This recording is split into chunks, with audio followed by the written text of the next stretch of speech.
오늘 여기 오기 전에 문재인 대통령이 조국이라는 사람을 법무장관에 앉혔어요. 뭐 이 사람에 대해서는 워낙 너무나 많은 기사가 쏟아져 나와가지고 위선자다, 독선자다, 스펙을 조작을 해가지고 애를 부정 입학시킨 의혹이 있다. 과거의 좋은 말들이 다 보니까 다 거짓말이었구나. 이자가 바로 수구 세력이구나. 이자가 바로 기득권 세력이구나. 이자가 바로 영원한 갑질을 하는 자구나 하는 것이 만천하에 폭로가 되었는데도 문재인 대통령은 법무장관에 임명을 했는데, 가장 큰 문제는 조국이란 자는 91년에 무슨 짓을 했느냐. 산호맹이란 조직에 가담을 해가지고 그때 노태우 정부를 타도하고 사회주의 혁명을 하겠다는 지하활동을 하다가 구속이 돼가지고 징역형을 살고 나왔어요. 6일에 있었던 청문회 때 김진태 의원이 사회주의에서 전향했느냐고 하니까 그것은 말 못하겠다고 했어요. 그러면서 지금은 우리 헌법을 존중한다. 그러나 사회주의와 공존할 수 있다. 이런 궤변을 펼쳤습니다. 여러분, 자유민주주의와 사회주의가 공존할 수 있습니까? 없습니다. 왜 공존할 수 없어요? 이유가 뭡니까? 사회주의를 하면 자유가 없어지죠. 쉽게 말하면 사회주의를 하면은 언론의 자유가 없어집니다. 사유재산권이 없어집니다. 선거의 자유도 없어져요. 자유가 없어지는 사회주의와 자유민주적 기본 질서를 존중하는 자유민주주의가 어떻게 공존할 수 있느냐. 성당에 다니면서 나는 이슬람식으로 살겠다는 거하고 마찬가지입니다. 아니, 성당에 다니면서 생활은 이슬람식으로 산다는 게 말이 됩니까? 그런 궤변을 늘어놓은 자를 하필 법무장관에 임명했다. 그건 무슨 뜻이냐? 자칭 문재인 씨는 우리가 대통령 선거를 통해서 뽑았더니 자기는 촛불혁명으로 정권을 잡았다고 그래요. 참 황당한 촛불혁명으로 정권을 잡았다면서 김정은을 만나더니 그 앞에서 대한민국 대통령이라고 하지 않고 무슨 대통령이라고 그랬습니까? 남쪽 대통령이라고 그랬죠. 남쪽이랑 국호가 있어요. 남쪽 대통령이라고 한 그 같은 문장에서 김정은을 국무위원장이라고 했습니다. 국무위원장? 이거 헌법 위반입니다. 우리는 북한을 절대로 국가로 부르면 안 됩니다. 왜냐, 우리 헌법 3조가 대한민국 영토는 한반도와 그 부속도서로 한다 함으로써 북한을 국가로 인정해서는 안 되고 단체로 인정을 해야 됩니다. 단체로. 우리의 영토니까요. 절대로 국무위원장이라고 불러주면 안 돼요. 그런데 자기는 남쪽이라고 그러고 김정은은 아들뻘 되는 김정은을 국무위원장이라고 했어요. 그 밑에 연설은 완전히 김정은을 민족의 지도자라고 축에 올리는 연설을 했습니다. 작년 9월 19일. 이런 걸 종합해서 보면은 조국이를 법무장관으로 앉힌 것은 법무장관이 권한이 막강하니까 검찰과 법원에 영향력을 끼쳐가지고 대한민국의 자유민주주의 기본 질서를 허물고 사회주의 쪽으로 바꾸라. 넌 사명을 주었다. 이렇게 해석하면은 거의 정확할 겁니다. 저 이 주장에 논리적 모순이 있습니까? 없습니다. 그러면 대한민국은 국가 변란이 정권에 의해서 일어나고 있다는 이야기입니다. 국가 변란. 즉 이승만, 박정희 대 김일성, 김정일, 김정은 노선의 대결에서 지금 대한민국이 넘어가고 있다는 이야기입니다. 지고 있다는 이야기예요. 황당무계한 일이 지금 한반도에서 벌어지고 있습니다. 한반도에서. 오늘 박정희를 이야기할 때 우리는 이 점을 먼저 물어야 됩니다. 박정희의 이 위대한 문명건설, 20세기 최고의 문명건설입니다. 그런데 어떻게 이념전쟁에서, 역사전쟁에서, 정치전쟁에서 지고 있느냐. 그래서 박정희 탄생 100주년에 어떻게 기념목표 하나 못 만들고 기념관에 박정희 동상을 못 만드느냐? 왜 박정희가 지고 있느냐? 지고 있다고 합니다. 제가 졌다는 말 안 해요. 졌다 하면 끝난 이야기지. 왜 지고 있느냐? 여기에 대한 여러분들의 대답이 준비가 되어 있습니까? 왜 지고 있습니까? 박정희가 왜 지고 있습니까? 보수가 잘못해서 그렇습니다. 박정희가 왜 지고 있습니까? 우파가 전부 썩어 빠졌기 때문에 그렇다고 생각합니다. 우선 박정희가 잘못한 걸 따져야죠. 박정희 좋은 일만 했습니까? 잘한 일 했습니까? 오늘 박정희가 지고 있는 가장 큰 책임은 박정희 대통령에게 있는 거죠. 뭘 잘못했을까요? 박정희 대통령이 잘못한 게 있습니까? 좌파들을 가장 큰 잘못은 이념 정당을 만들지 못했습니다. 박정희 노선을 지켜갈 이념 정치 세력을 만들지 못했어요. 박정희가 죽으니까 그 후계 세력이 지리멸렬해 버렸습니다. 김대중 노무현 죽어도 그 후계 세력이 강하게 박정희보다 훨씬 못한 김대중 노무현을 우상화해가지고 지켜가고 있는데 박정희 대통령은 그렇게 잘했으면서도 후계 세력을 만들지 못했습니다. 이념 정당을 만들지 못했어요. 이념 정치 세력을 못 만들었습니다. 반공 자유 민주주의 이념 세력을 못 만들었습니다. 이념 전쟁에서 지면은 다 집니다. 이념 전쟁. 이념 전쟁은 뭐냐?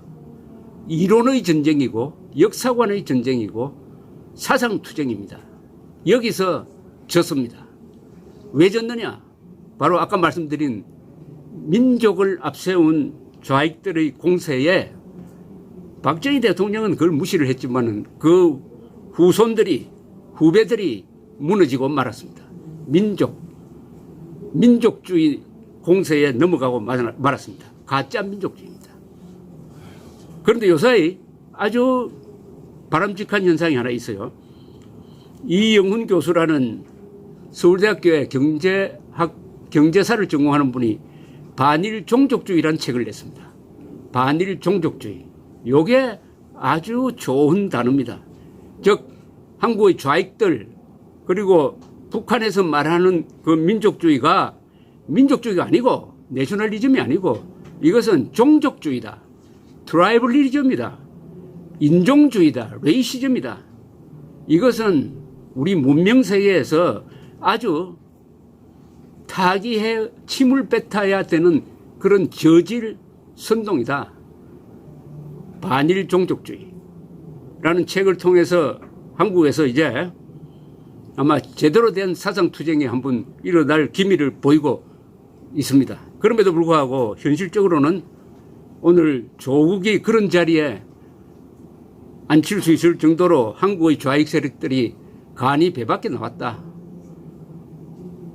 는 것은 우리가 뭘 잘못했느냐. 첫째, 공산주의가 절대 악이라는 것을 가르치지 않았습니다.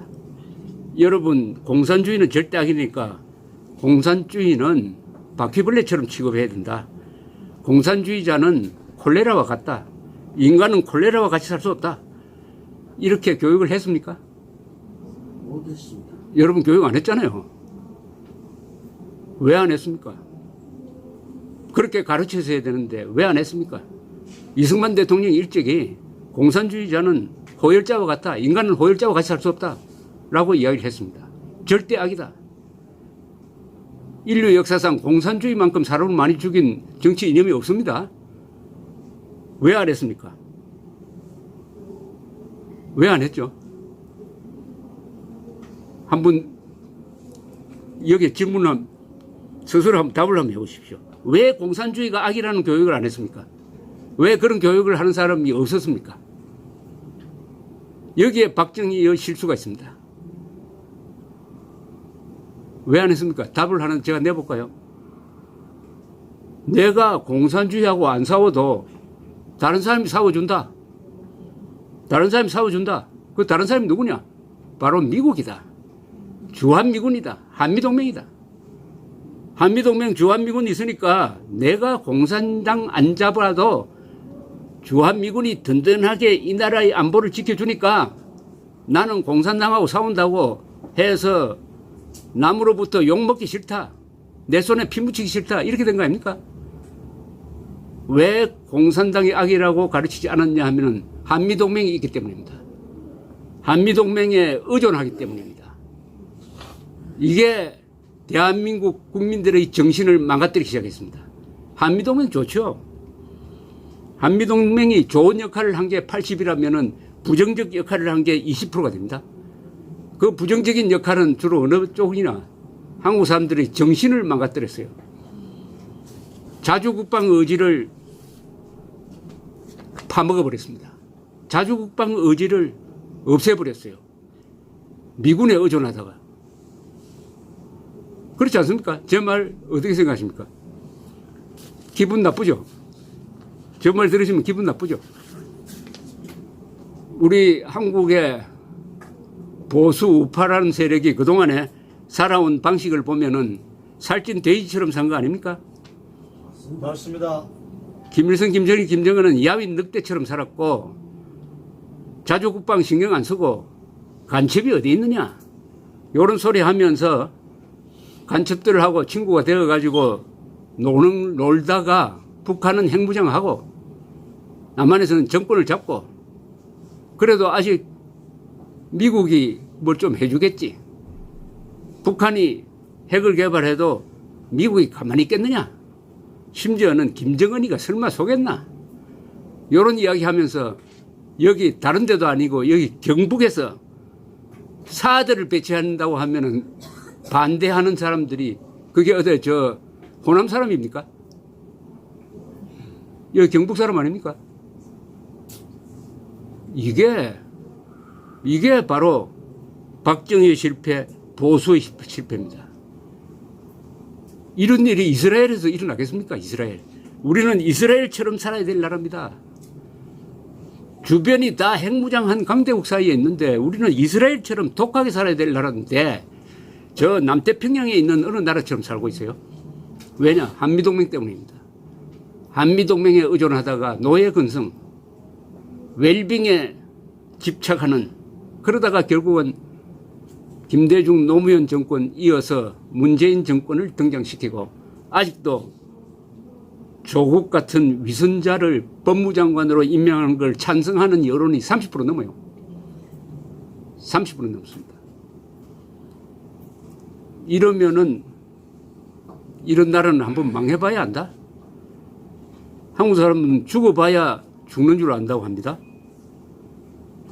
근데 죽어봐야 죽는 줄 알면 괜찮은데 죽어도 죽는 줄 모르면 끝나는 거죠. 이런 가운데서 우리가 오늘 박정희를 생각하게 되었습니다. 박정희 대통령은 자주국방이라는 말을 만들어낸 사람이에요. 이승만 대통령도 자주국방 의지력이 대단했던 분입니다. 근데 그 뒤에 그게 끊어져 버렸어요. 자주국방을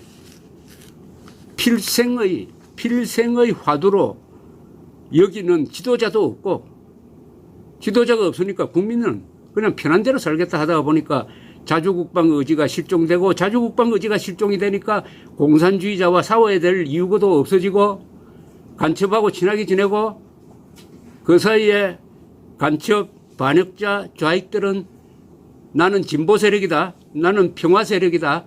나는 민주 세력이다. 나는 민족 세력이다라고 위장을 해가지고 다수 국민들을 속이고 안보 방공하는 사람들을 극우로 몰고 친일파로 몰고 친미파로 몰고 사대주의자로 몰고 적폐로 몰고 여기서 게임이 지금 끝나가고 있습니다.